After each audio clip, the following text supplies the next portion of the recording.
Is the woman who has done it all. So what could possibly be next? Do you feel this notorious biological clock? Absolutely. Well, what time is it then?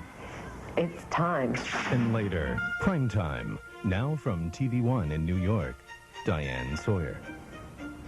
It's so easy to imagine the Madonna who strikes the pose, the Madonna who creates the music, the outrage, and controls all that money. But for some reason, it's hard to remember that she's also a 37-year-old woman who goes home at the end of the day, shuts the door, and like the rest of us, dreams a dream in the dark. And that's the woman you are going to meet tonight. With Forrest Sawyer, Madonna remembering a little girl whose mother died when she was 5 years old, a marriage to Sean Penn that couldn't be sustained, and looking ahead and wondering about the highest tightrope she's ever walked, her starring role in the film Evita.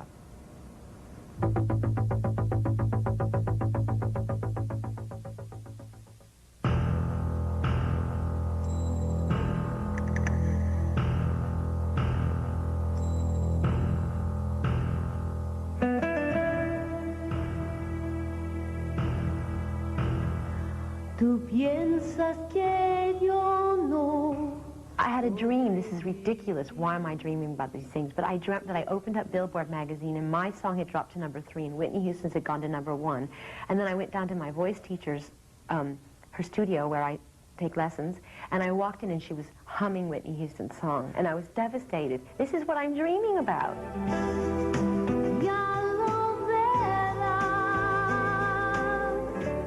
Even though Madonna's already recording the Spanish version of the hit single from her new album, Something to Remember, she is still anxious.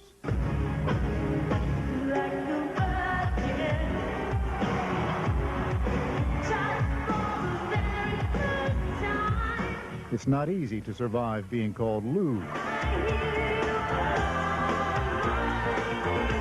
or blasphemous or an outrageous exhibitionist and still stay on top. But Madonna has. It seems to me that a lot of what your work is about image in some fashion. Well, I'm a visual artist. And you keep reinventing yourself. Is that a fair way to put it? No, I think that's a really boring way to put it. I get so exasperated when I hear that I'm reinventing myself. It's like... Well, you're not just getting a dye job, you know. I mean, these are completely different looks. But, so any girl that, like, reads Vogue magazine, I mean, you know, you change with the times. New clothes come out, you get interested in different fashion, you want to change the color of your hair, and for some weird reason, people connect that with some sort of negative connotation, like some sort of, like, conscious manipulation of people, which it absolutely is not. I can't tell you how far from the truth that is. Calculating is the word they use. Calculating. Well, that's another way, you know, I'm calculating, I'm controlling, I'm ambitious. It's not a bad thing to want to control things. It's not a bad thing. I mean, we are all manipulative in our everyday life with people. You're manipulating me right now in this interview. And well, I'm that's doing the all right. best I can. Exactly. I mean, when you look at, for instance, look at Robert De Niro, or look at any great actor who completely reinvents themselves for their roles in their movies. When he does it, it's looked at as art. When I do it, it's looked at as evil and manipulative. And so is that hard? To deal with? Well, yeah, I mean, it's not pleasant. I'm sure you get it at least a little bit. I mean, everyone's jealous of anyone that's doing well. Yeah, but, I mean, what you get is a rainstorm of stuff. Periodically, people come... If Princess Diana can take it, I can. Here's the conventional wisdom. Madonna has this sense of where the culture is and what's acceptable, particularly sexually. And she has, in the past, certainly pushed the envelope just that little bit further, kind of every step. Right. And that is intentional. Well, sometimes it's been intentional and sometimes it hasn't. For instance, when I was doing my Justify My Love video, I never set out to push the envelope, piss people off, annoy people, but I swear to you I didn't.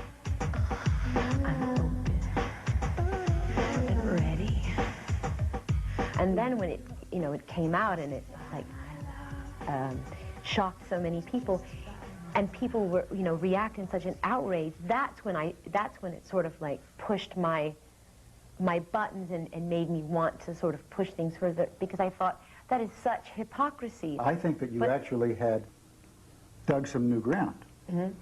And when you were moving toward putting out the book Sex, there was a lot of interest. Yes, well...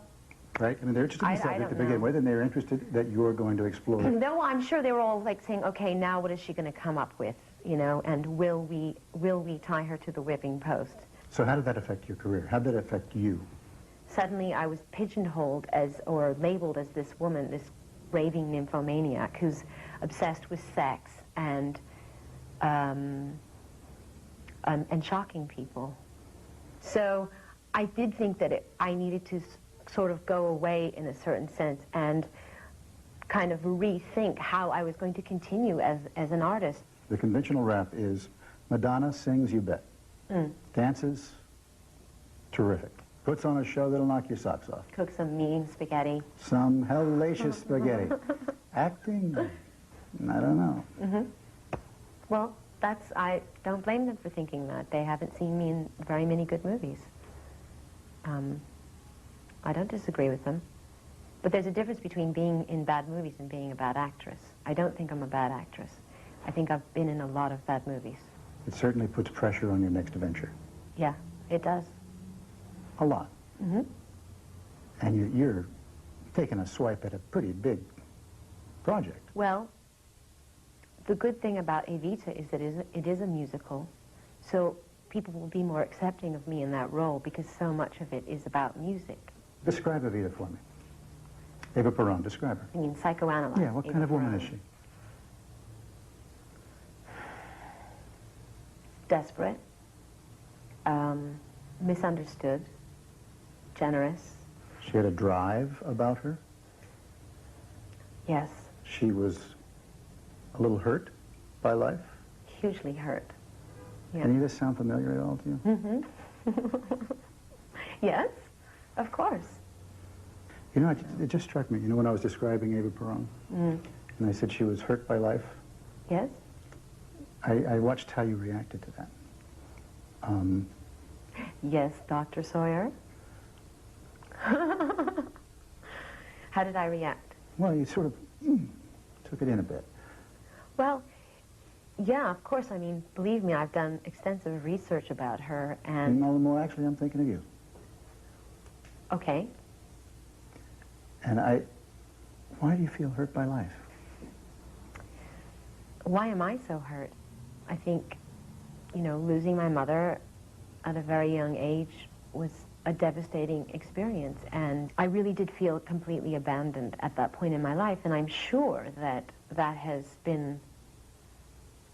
influenced every decision that I've made, and sort of left me with a feeling, a hunger, a longing, a feeling of emptiness.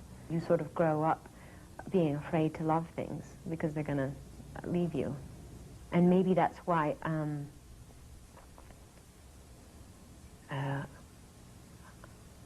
I overreact to things. I'm oversensitive to things because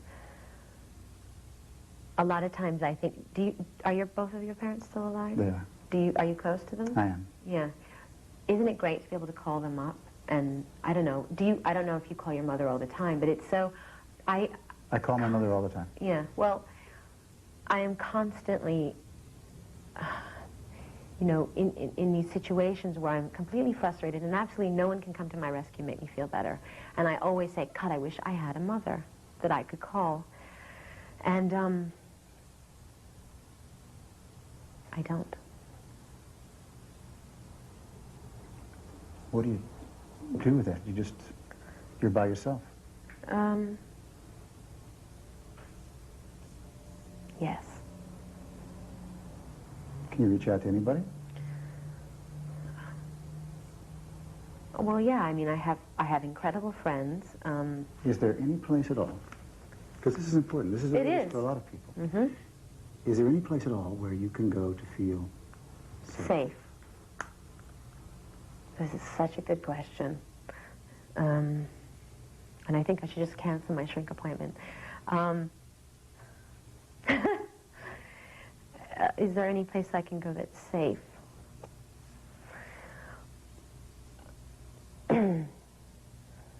No, not really.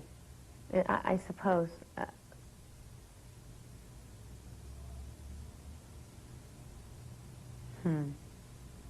Well, that's not true. I have a sister who's married, and she has a son, and they live in Los Angeles. And she's the closest thing. She has the personality of my mother, and she, when I really want to, like, when I'm desperate, I run to her house. And because she has the, to me, the warmth of a family and a real nurturing environment around her, and she's not connected to the business, and so I can go to her house and lay on the couch and watch stupid movies with her son and you know, dinosaur movies, and really, in a way, feel safe and away from everything.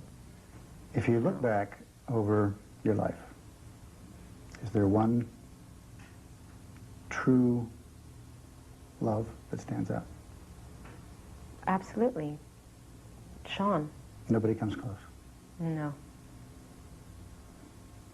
Could anybody come close? Why not? I don't know. Sometimes people close down. Sometimes No, people I'm put absolutely not closed down. No. I'm an incurable romantic. This does raise the question of meeting men. Is that a problem? Men being the way they are. It's not a problem meeting them. It's a problem meeting one of them is, you know, someone who's not an Well, you know, there are certain stereotypes that people are going to have to wade over. in terms of me. Yeah. I know. That's I mean, they think they walk in the apartment and there's going to be a whip collection on the wall. Yes. A couple of cages. That sort of Lots thing. of burning candles. So they have to get past that. Yeah, they do. And if they can't, then that's their problem. Because I'm so much more than that. I'm not even that. When I meet people and I get to know them, they always say, God, you're so sweet. You're so vulnerable. You know, and my whole thing is, God, can't you see that? Can't you see that in everything that I do? I mean, I think it's obvious. If things went the way you really wanted them, would you marry again? Yeah, definitely. Family? Definitely. Bambinos? Absolutely. What if you don't meet the right guy? Well, then I'll adopt a baby. Or two. But I'm sure I'll meet the right guy. I'm sure of it. Do you feel this notorious biological clock? Absolutely. Yeah? Yeah, what time is it then? It's time. You mean pretty much now? Yeah, but now I have to do this movie. And then after the movie? After the movie, I'm going to put a couple of ads in the New York Times, Village Voice. Who knows who's going to apply for, you know, the fatherhood gig. Somewhere in that mix, your music keeps going? Of course. Always.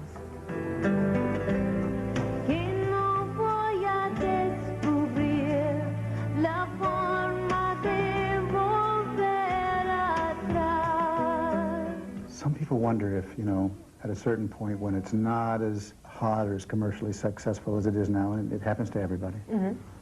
Has happened to me. Does that cause you to want to back off, to bail out? No. No.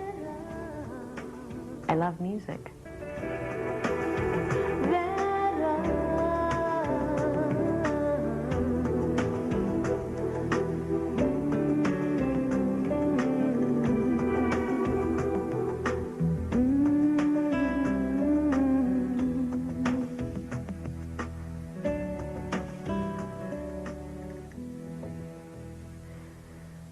Okay?